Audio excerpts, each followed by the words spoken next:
क्या हाल है दोस्तों। Welcome to last moment tuitions. मेरा नाम सुमित सिंह राजपूत है और आज की वीडियो का टॉपिक का नाम है टीसीएस फ्री हायरिंग अनाउंस। तो टीसीएस की तरफ से फ्री हायरिंग आई है। ये दो टाइप के लोगों के लिए है। एक, अगर आप बीएससी बीसीए के बच्चे हो या फिर रिसेंटली पास आउट हो तो आपके लिए भी हायरिंग आई है। दूसरा, एमएससी और एमसीए के जो बच्चे हैं उनके लिए भी हायरिंग आई है। बहुत सारे लोग बोलते हैं कि यार बीसीए और बीएससी वालों के लिए तो जॉब ही नहीं है, बट टीसीएस की तगड़ी हायरिंग आई है और ये अपॉर्चुनिटी आपको बिल्कुल नहीं मिस आउट करनी चाहिए। इस वीडियो में ना मैं आपको ये प्रॉपर हायरिंग की प्रोसेस बताऊंगा, इसकी पेपर पैटर्न बताऊंगा, एलिजिबिलिटी क्राइटेरिया बताऊंगा, उसका सिलेबस क्या होने वाला है, सब कुछ बताऊंगा। तो आपको क्या करना है, वीडियो को एंड तक देखना है। साथ ही साथ अगर आप चैनल पे नए हो तो सब्सक्राइब करके रखो, हमारा टेलीग्राम ग्रुप ज्वाइन कर लो, क्योंकि ऐसी और भी बहुत सारी अपॉर्चुनिटी आती है जिसमें हम वीडियो नहीं बनाते तो हम उधर पुट आउट करते हैं। तो हमारा टेलीग्राम और व्हाट्सएप चैनल ज्वाइन करो। वीडियो की लाइक टारगेट है वो है 1000 लाइक। चलो वीडियो को शुरू करते हैं।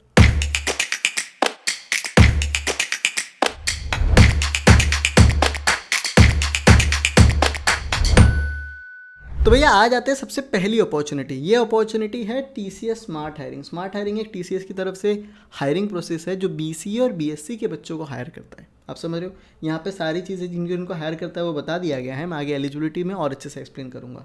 यहाँ पे टोटल 2 रोल्स के लिए लोग हायर कर रहे हैं। पहला जो है वो है प्रोसेस, वो है TCS ignite, for which coding question is mandatory. TCS अगर आप इग्नाइट दे रहे हो तो आपको एक कोडिंग क्वेश्चन सॉल्व करना पड़ेगा, मैंडेटरी।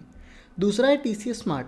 इसमें कोडिंग क्वेश्चन अटेम्प्ट करना ज़रूरी नहीं है, आपके लिए ऑप्शनल है। तो आपको 2 ऑप्शन मिल गए। ओके, इसकी रजिस्ट्रेशन की लास्ट डेट है वो है 11 जनवरी। आज 7 को ये वीडियो जा रहा है, तो अपने सारे दोस्तों में भी शेयर करो और फटफट इसकी रजिस्ट्रेशन कंप्लीट कर लो। इतना समझ में आ गया। अब इसकी एलिजिबिलिटी क्राइटेरिया डिटेल क्या है, क्या पेपर पैटर्न होने वाला है, मैं इसका पहले आपको बता देता हूँ। बीएससी और बीसीए के बच्चों के लिए आ जाते हैं। बेसिकली इसकी एलिजिबिलिटी क्राइटेरिया है। क्वालिफिकेशन क्या चाहिए, फुल टाइम ग्रेजुएट हो अगर आप बीसीए से, बीएससी आईटी किया है, कंप्यूटर साइंस किया है, maths, data science, statistics, physics, chemistry, electronics, cyber security, biochemistry, या फिर बैचलर ऑफ वोकेशन किया हुआ है आपने सीएसआईटी से from the batch of 2025 and 2026 are eligible. तो अभी 2025 के पास आउट एलिजिबल है और 2026 में जो पास आउट होने वाले जो करंटली फाइनल ईयर में, आप दोनों एलिजिबल हो। इतना क्लियर है। ये चीज़ इन्होंने इधर वापस कवर की है। परसेंटेज क्राइटेरिया है कि आपका 10वीं 12वीं अंडर ग्रेजुएट पोस्ट ग्रेजुएट जो भी आप कर रहे हो उसमें 50% से थ्रू आउट होना चाहिए। इसी के साथ साथ 2025 के पास आउट के लिए कोई बैकलॉग नहीं होनी चाहिए। अगर आप 2026 के पास आउट हो तो एक एक्टिव बैकलॉग अलाउड है। गैप ओवरऑल आपके एकेडमिक्स में 2 साल से अबाव नहीं होना चाहिए। इतना समझ में आ गया। एलिजिबिलिटी क्राइटेरिया समझ गया भाई। आगे बढ़ते हैं कि इसका पेपर पैटर्न क्या होने वाला है। तो बेसिकली एक एप्टीट्यूड टेस्ट होगा, आप समझ रहे हो, जिसमें train problem, time and work, English के लिए रीडिंग कंप्रेशन, पैसेज, वो सब चीज़ें आपको आएगी। बेसिक होता है, अगर आप थोड़ी सी मेहनत कर लो तो आप इसको क्रैक कर पाते हो। तो वो आपका एक एप्टीट्यूड टेस्ट होगा। अगर आप ये वाला दे रहे हो तो कौन सा वाला, अगर आप स्मार्ट दे रहे हो तो आपको सिर्फ एप्टीट्यूड देना है। अगर आप इग्नाइट दे रहे हो तो इसमें कोडिंग क्वेश्चन होगा। इतना समझ में आ गया। ओके, तो क्या क्या क्वेश्चन आने वाले हैं। बेसिकली क्वांटिटेटिव एप्टीट्यूड में 20 क्वेश्चन आएंगे, 30 मिनट्स मिलेगा। वर्बल में 20 क्वेश्चन आएंगे, 30 मिनट मिलेगा। लॉजिकल में 20 क्वेश्चन आएंगे, 30 मिनट्स मिलेगा। अगर आप सिर्फ एप्टीट्यूड दे रहे हो तो 90 मिनट का होगा। अगर आप कोडिंग वाला भी साथ में दे रहे हो तो टोटल 2 घंटे का अपने होने वाला है। इसमें एक कोडिंग क्वेश्चन भी आएगा जो मीडियम से हाई होगा। डिफिकल्टी लेवल इस सबकी मीडियम होने वाली है। इतना समझ में आ गया। ओके, अब यार देखो कैसा है ना कि बहुत सारे जो बच्चे हैं वो क्या करते हैं कि एप्टीट्यूड को रट्टा मारने जाते हैं। इसमें भी हज़ारों लोग अप्लाई करेंगे। तो अगर आपको स्टैंड आउट करना है तो आपको अपनी एप्टीट्यूड प्रिपरेशन बहुत अच्छे से करनी होगी। और अगर आप कोडिंग वाला दे रहे हो तो उसको भी अच्छे से करना होगा। अभी कैसा है, 2025 पास आउट तो वैसे भी थोड़ा लेट हो गया है। 26 में अभी आप फाइनल ईयर में हो, जॉब अगर नहीं लगी तो आपको सच में अभी से अपनी मेहनत शुरू कर देनी चाहिए। आपकी इस प्रिपरेशन में एलएमटी का एक कोर्स है जो आपके लिए मदद करेगा। अगर आप सिर्फ एप्टीट्यूड देना चाहते हो तो एप्टीट्यूड का हमारा कोर्स है जिसमें प्रॉपर वीडियो लेक्चर्स है, प्रैक्टिस प्रॉब्लम्स है, मॉक टेस्ट है, जिससे आपकी एक ही जगह से प्रॉपर प्रिपरेशन हो जाएगी।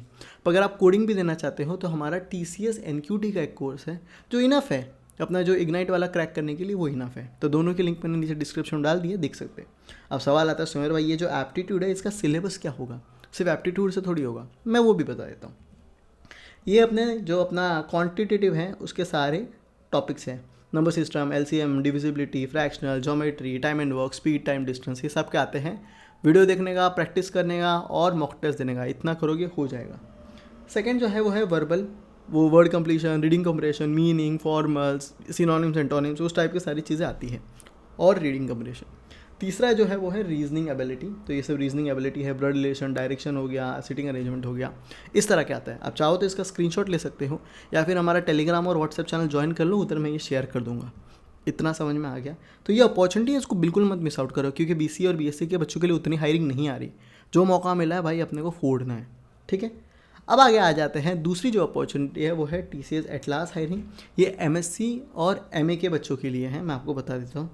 TCS atlas hiring is an exclusive recruitment for MSc mathematics और स्टैटिस्टिक्स और एमए इकोनॉमिक्स स्टूडेंट्स ग्रेजुएटिंग 2026 जो अभी करंटली फाइनल ईयर में, उनके लिए अपॉर्चुनिटी है। Focus on careers in data science, analytics and business consultant, उनके लिए है। ये 1 फरवरी तक ओपन है भैया, आप समझ रहे हो, तो एक अच्छी अपॉर्चुनिटी है। अब आ जाते हैं टीसीएस एटलास हायरिंग की एलिजिबिलिटी क्राइटेरिया क्या है। तो फुल टाइम अगर आपने एमएससी की होनी चाहिए मैथमेटिक्स स्टैटिस्टिक्स में, या फिर एमए इकोनॉमिक्स किया होना चाहिए, और 2026 पास आउट हो, आप एलिजिबल हो। मिनिमम आपका 60% थ्रू आउट एकेडमिक्स होना चाहिए, 10वीं 12वीं diploma under graduate post graduate. Up to एक एक्टिव बैकलॉग अलाउड है, और आपका 2 साल से ज़्यादा गैप ईयर नहीं होना चाहिए। ये इन्होंने वो चीज़ बताया। Work experience up to 2 years चलेगा, पर 2 साल से ज़्यादा आपका वर्क एक्सपीरियंस भी नहीं होना चाहिए। इतना क्लियर है? ओके। इन्होंने इनके बारे में ज़्यादा चीज़ें नहीं बताई हैं। तो बेसिकली इनका जो असेसमेंट होगा वो 115 मिनट्स का होगा, जिसमें स्टैटिस्टिक्स पूछा जाएगा, मैथमेटिक्स पूछा जाएगा, इकोनॉमिक्स पूछा जाएगा, प्रोग्रामिंग पूछा जाएगा, और वर्बल एबिलिटी पूछी जाएगी।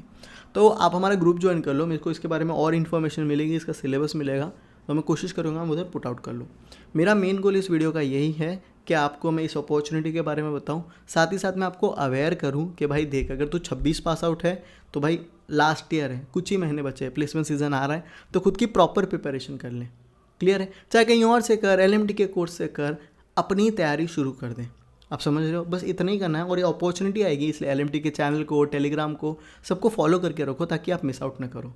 अपने दोस्तों को शेयर करो, और best of luck for exams.